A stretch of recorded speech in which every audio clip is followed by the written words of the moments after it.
जय हिंद दोस्तों, आप सभी का स्वागत है आपके अपने यूट्यूब चैनल जेक ऑनलाइन क्लासेस 24 पर। तो आज हम लोग झारखंड बोर्ड कक्षा 10वीं के विद्यार्थियों का साइंस का इंपॉर्टेंट क्वेश्चन देखेंगे, जो कि आपकी 7 जुलाई को होने वाले मंथली टेस्ट में देखने को मिल सकता है। तो दोस्तों आज हम लोग साइंस में बायोलॉजी का इंपॉर्टेंट क्वेश्चन देखेंगे, ठीक है। इससे पहले हमने फिजिक्स का दोस्तों इंपॉर्टेंट क्वेश्चन और केमिस्ट्री का इंपॉर्टेंट क्वेश्चन का वीडियो बना दिया है, जो कि इस वीडियो के डिस्क्रिप्शन बॉक्स में लिंक दे देंगे, जाकर एक बार देख लीजिएगा। तो चलिए दोस्तों आज का वीडियो स्टार्ट करते हैं। अगर आप हमारे पहली बार विजिट किए हैं दोस्तों, चैनल को सब्सक्राइब कर लीजिएगा, साथ ही साथ वीडियो को लाइक कर लीजिएगा। और दोस्तों आपको जो है दोस्तों इन तीन प्लेटफॉर्म में जो है हमसे जुड़े रहना। सबसे पहला भाई हमारे व्हाट्सअप चैनल, जहाँ पर आपको सारा अपडेट जो है टाइम टू टाइम दिया जाता है, ठीक है। तो आप लोग व्हाट्सअप चैनल को भी ज्वाइन कर लीजिएगा। साथ ही साथ दोस्तों आप लोग हमारे वेबसाइट, ठीक है, वेबसाइट पर भी जाकर विजिट कीजिएगा। वेबसाइट का भी लिंक नीचे डिस्क्रिप्शन बॉक्स में हम दे देंगे।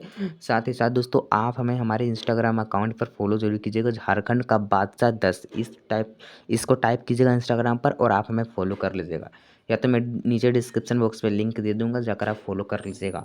साथ ही साथ दोस्तों चौथा जो है सबसे इम्पोर्टेंट, वो है हमारा यूट्यूब चैनल जेक ऑनलाइन क्लासेस 24। ये आपको जो है हर पल हर समय आपकी परीक्षा में आपकी मदद करेगा, तो इसके साथ बने रहिएगा। तो चलिए सबसे पहले क्वेश्चन देखते हैं कि जो है आपका बायोलॉजी में नियंत्रण एवं समन्वय चैप्टर है, उससे आने वाला है क्वेश्चन। तो देखिए सबसे पहले पूछेगा कि मस्तिष्क की रक्षा एक क्रोमियम नाम की हड्डी करती है, ठीक है।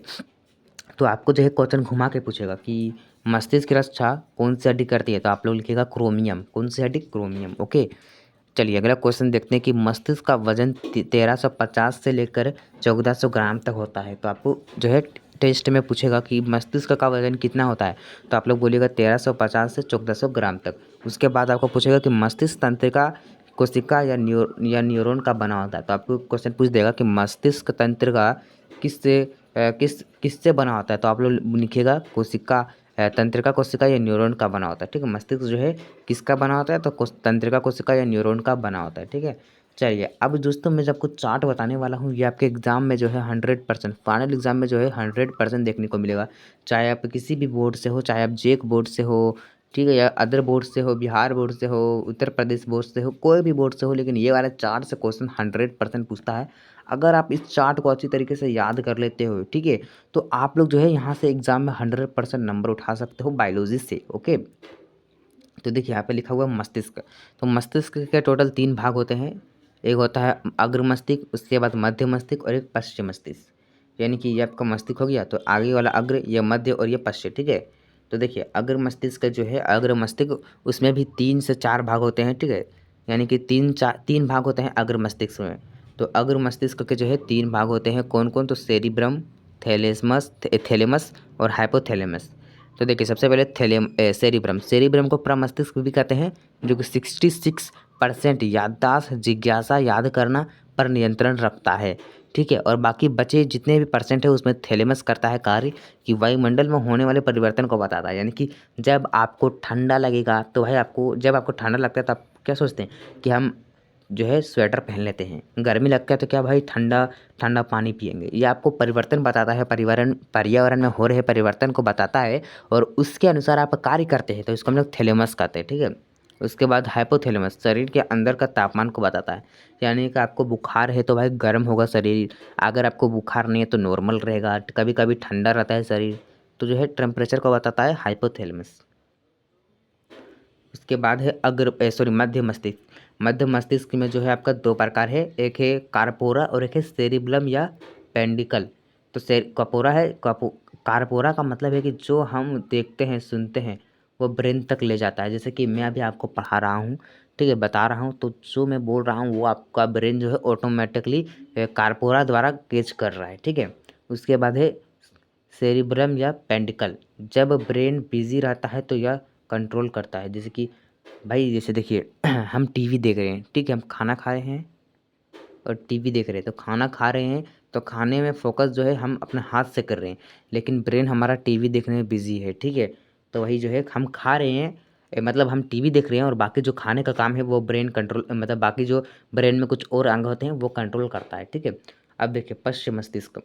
तो पश्चिम मस्तिष्क के भी 2 भाग होते हैं, एक होता है सेरिबलम सेरिबेलम और एक होगा मेडुला या आब्लागांटा, ठीक है। तो देखिए सेरिब्लेम में हो जाएगा कि बॉडी में बैलेंस बनाने का काम करता है, बॉडी में बैलेंस बनाने का काम करता है।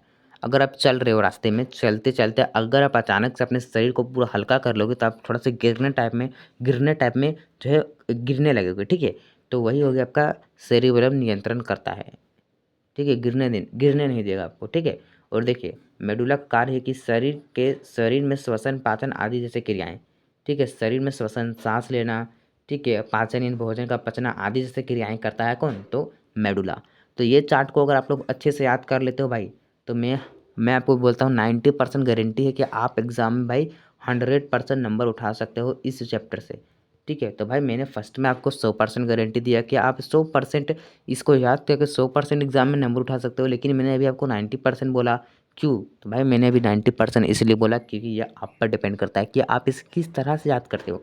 अगर आप इसे अच्छे से याद कर लेते हो तो 100% उठाओगे, अगर अच्छे से याद नहीं करते हो तो 90 उठाओगे, हो सकता है इससे कम भी उठा लोगे 80, या हो सकता है पूरे 100 उठा लोगे, ये आप पर डिपेंड करता है। तो अच्छे से फोकस कीजिए, ओके।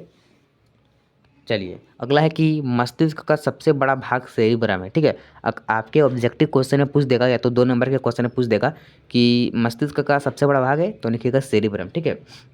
चलिए आप लोग यहाँ तक देख लिए होंगे। अगर आप लोग अभी तक जो है आप लोग लाइक नहीं किए तो लाइक कीजिए और चैनल को सब्सक्राइब कीजिए, ठीक है।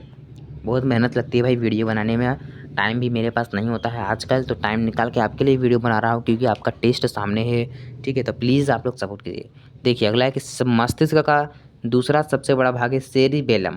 पहला सेरिब्रम, दूसरा सेरिबेलम, ठीक है। चलिए मस्तिष्क से 12 जोड़ी तंत्रिका निकलती है। तो आपको एग्जाम में पूछेगा कि मस्तिष्क से कितनी जोड़ी तंत्रिकाएं निकलती है, तो 12 जोड़ी तंत्रिकाएं निकलती है, ठीक है। आंसर में ही क्वेश्चन बनाना सीखिए और क्वेश्चन से ही आंसर लिखना सीखिए, ओके। तभी आप जो है अच्छे नंबर उठा सकते हो एग्जाम में। देखिए मेरुरज्जु का दूसरा मस्तिष्क भी कहते हैं, मेरुरज्जु को जो है मस्तिष्क दूसरा मस्तिष्क भी कहते हैं। तो मेरुरज्जु को क्या कहते हैं, तो दूसरा मस्तिष्क कहते हैं, ओके। चलिए आगे देखते हैं कि मेरुरज्जु से 21 जोड़ी तंत्रिकाएं जुड़ी होती है। तो मेरुरज्जु से कितनी जुड़ी तंत्रिकाएं होती है, तो मेरुरज्जु से 21 जुड़ी होती है, ठीक है। देखिए जब बोलेगा मस्तिष्क से कितनी तंत्रिकाएं जुड़ी होती है तो आप लोग 12 लिखिएगा, जब बोलेगा मेरुरज्जु से तो आप लोग 31 लिखिएगा, ठीक है। चलिए आगे लिखते हैं, आगे देखते हैं। आगे है ऐच्छिक क्रियाएं, ऐच्छिक और अनैच्छिक। तो सबसे पहले देखिए ऐच्छिक क्रियाएं, तो जीवधारियों के, ये आपका सब्जेक्टिव है, ठीक है, ये सब्जेक्टिव है। आप लोग एग्जाम में सब्जेक्टिव में देखिएगा, यहाँ से क्वेश्चन देखने को मिलेगा, ठीक है। अच्छे से देखिएगा, हो सकता है तो नोट डाउन भी कर लीजिएगा, ओके, या तो स्क्रीनशॉट कर लीजिए वीडियो को रोक करके। देखिए ऐच्छिक क्रिया, तो जीवधारियों के शरीर में जितनी क्रियाएं होती है उनमें से अधिकांश उनकी इच्छाओं के अनुसार होती है। ऐसी क्रियाओं को ऐच्छिक क्रियाएं कहते हैं जिनमें हम अपने नियंत्रण करते हैं, यानी कि जीवधारियों में जितनी भी क्रियाएं होती हैं हम अपने कंट्रोल से करते हैं, उसको क्या बोलते हैं, ऐच्छिक क्रिया। अगर समझ नहीं आया है तो मैं फिर से समझा दूँ कि ऐच्छिक क्रिया भाई मीन्स जीवधारियों के शरीर में जितनी भी क्रियाएं होती हैं, यानी कि जो आप कितने भी काम करते हैं, ठीक है, उनमें जो है आप अपनी इच्छाओं से करते हैं। जैसे कि भाई आपको साइकिल चलाने का मन किया तो आप अपनी इच्छा से साइकिल चला रहे हो ना, किसी का कहने पर नहीं चला रहे हो ना। तो इस प्रकार की क्रियाओं को ऐच्छिक क्रिया कहते हैं। ऐच्छिक से देखिए याद करने का सिंपल ट्रिक, ऐच्छिक यानी कि इच्छा, जिनमें हम अपने नियंत्रण करते हैं। तो ये हो गया आपके ऐच्छिक क्रियाएं। और ऐच्छिक क्रियाएं के उदाहरण हो गए जैसे कि साइकिल चलाना अपनी मर्जी से, ठीक है। इस प्रकार से ऐच्छिक क्रियाएं उदाहरण लिख सकते हैं। अब अनैच्छिक क्रियाएं देखते हैं। तो ऐसी क्रियाएं जो हम अपनी इच्छा के अनुसार नहीं करते हैं उन्हें हम अनैच्छिक क्रियाएं कहते हैं। जैसे कि छींक लेना, ये आपको ऑटोमेटिकली होगा, छींक लेना, ओके, ये हो गया। फिर सर्दी जुकाम आना, ये तो आपको ऑटोमेटिकली होता है, सर्दी जुकाम आना ऐसे, ये सब हो गया आपका अनैच्छिक क्रियाएं। तो ऐच्छिक और अनैच्छिक क्रियाएं को हमने क्लियर कर दिया। चलिए अब देखते हैं प्रतिवर्ती चाप। तो आवेगों का संचरण जिस मार्ग से होता है उसे प्रतिवर्ती चाप कहते हैं। यानी कि आवेगों यानी कि इम्पल्स, आवेग को इंग्लिश में इम्पल्स बोलते हैं, ओके। यानी कि आवेगों का संचरण जिस मार्ग से होता है उसे प्रतिवर्ती चाप कहते हैं। तो प्रतिवर्ती चाप के 5 घटक है, यानी कि 5 मुख्य घटक हैं। तो पहला क्या हो गया, पहला हो गया ग्राही अंग, दूसरा संवेदी अंग, तीसरा तंत्रिका केंद्र, चौथा हो गया प्रेरक तंत्रिका और 5वां हो गया अभिवाही अंग के पेशियाँ। तो इसको आप लोग याद कीजिएगा, इसका कोई ट्रिक नहीं है, बस याद नहीं कीजिएगा, 1 से 2 बार पढ़ लीजिएगा, काम आपका तमाम हो जाएगा। यानी कि आप जो है एग्जाम में लिखिए देंगे, एक या 2 को लिख दीजिएगा ना, 1 या 2 को लिख दीजिएगा तो आपको मार्क्स मिल के जाएगा 2 से 3 नंबर।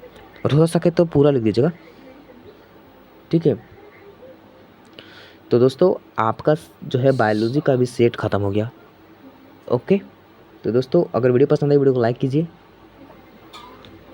और जितना ज़्यादा हो सके दोस्तों तक शेयर जरूर कीजिएगा। और मैं आपको फिर से याद दिला दूँ कि फ़िज़िक्स का मैंने जो है ऑलरेडी वीडियो अपलोड किया है और केमिस्ट्री का भी अपलोड किया है और ये आपका बायोलॉजी का होगा। यानी कि आपका साइंस में 3 टाइप्स के होते हैं, फिजिक्स केमिस्ट्री बायोलॉजी हो गया, ये सब आपका पार्ट, तीनों पार्ट का मैंने वीडियो अपलोड कर दिया है और जाकर देख लीजिएगा। क्योंकि जो जो चैप्टर आपके टेस्ट में इस बार पूछेगा 7 जुलाई को, मैंने उसमें सारा इंपॉर्टेंट क्वेश्चन बता दिया है।